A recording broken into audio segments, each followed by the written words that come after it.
Hi, thanks for joining me on the Listen Up Girl podcast, your LGBTQ daily news podcast. I'm your host, Dr. Daniel Friedman. Hope you had an amazing Memorial Day weekend. I took the weekend off from the news, but I am back and I have a full lineup of stories spanning history, heartbreak, legal accountability, and real community resilience. And here we go. Let's get into it. First, Garrett Snoeyenbos, I'm hoping I'm saying that name right, is coming out from the offensive line. We're going to start with a story about identity, athletics, and what it takes to finally tell the truth about who you are. Garrett had the kind of physical presence that football coaches dream about. A standout offensive lineman who played at Vanderbilt, the Naval Academy, and ultimately the University of Tennessee.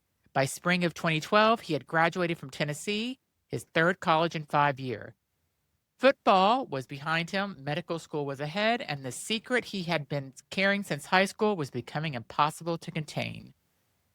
Garrett had spent years reconciling his size, his sports, and his attraction to men, three things that didn't feel like they were supposed to coexist. But lying on his bed after graduation, staring at the ceiling, he reached his own come-to-Jesus moment.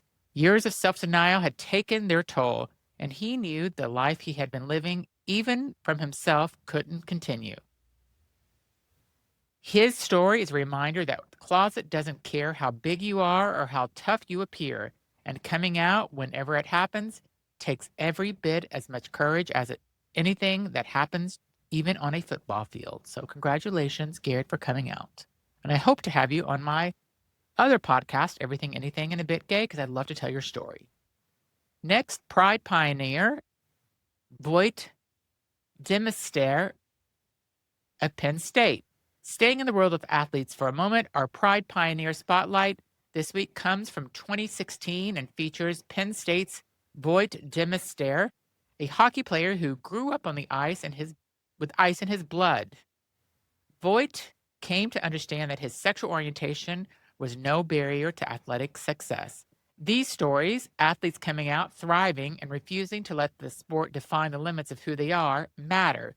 They matter for the kid in the locker room right now who doesn't know if anyone like him has ever made it, and someone always has. So I love these coming out stories from these athletes because it's got to be incredibly hard, and I love it that they come up with the courage to do this because it says so much about who they are, who the community is, and it just helps other people. So next, 8th grader goes off script and goes viral.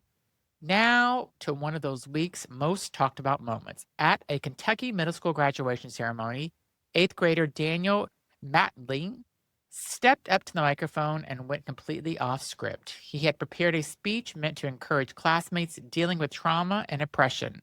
School staff reportedly pushed back on that speech repeatedly. So instead, Daniel looked out at his audience and spoke from the heart. He called his school, quote, built on racism, sexism, and homophobia. He told his classmates to stand up for themselves, even if it makes a scene. And then he wrapped it up, I can't believe this is an 8th grader, with a line that is now everywhere. Apparently, this school doesn't know better than to give an angry gay kid a microphone. The internet noticed, but what makes this story land differently is the context. Daniel has spoken publicly about losing both of his parents to cancer when he was young. His original speech was written from that place of grief and survival, a kid who wanted to tell other hurting kids that they are not alone. When he was told he couldn't say that, he found another way to say it. This wasn't a random stunt. It was a kid who felt unheard and decided to make sure he was heard. I love this kid. This is amazing. He lost both of his parents and called out the school for being racist, homophobic, and sexist. Love this kid. God, he's brave. Next, Shia LaBeouf formally charged following the anti-gay slur incident. So now moving to a legal update from an incident that got significant attention earlier this year. Shia LaBeouf has been officially charged with misdemeanor battery following a bar altercation during Mardi Gras in New Orleans back in February. What elevated his story beyond a typical celebrity tabloid item is that the witness and police reports both alleged that anti-gay slurs were used during the confrontation. LaBeouf made comments after the incident attempting to explain his behavior, comments that drew further criticism rather than diffusing the situation.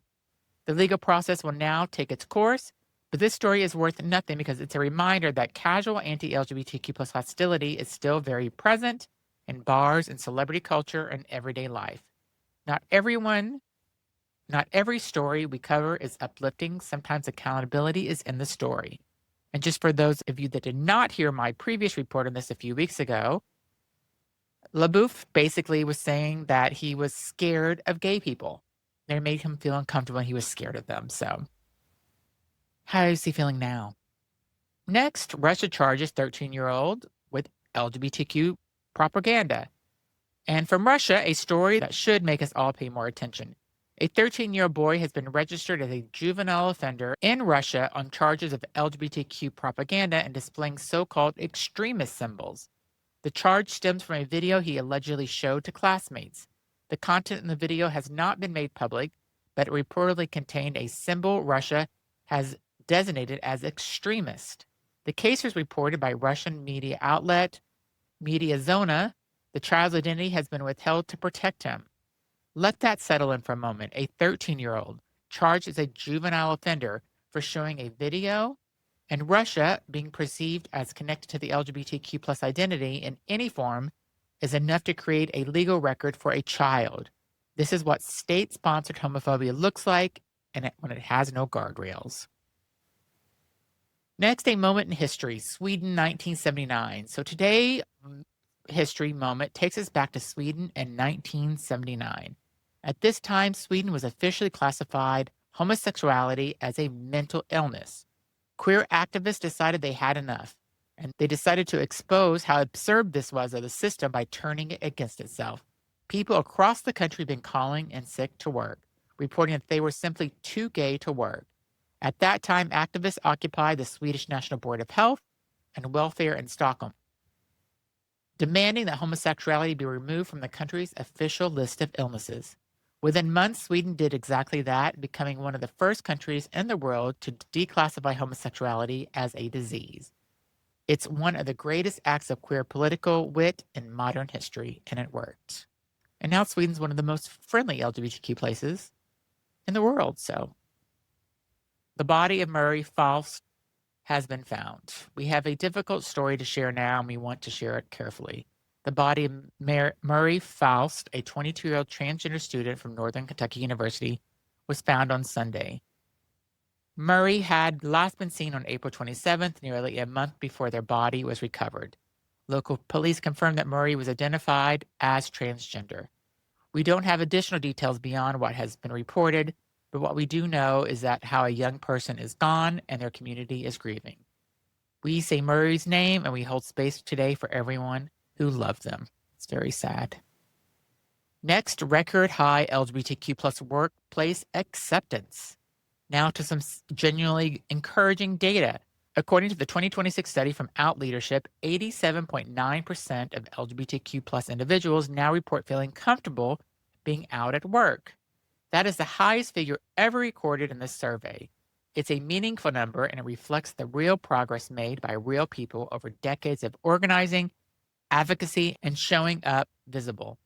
At a time when political headwinds are strong, it matters to acknowledge when something is actually getting better. So I'm so happy to report that story. I did not think that was going to be part of the news anytime soon, but love it. Next, another good news is Iceland tops European Trans Rights Index. So great news from Europe today for the trans community.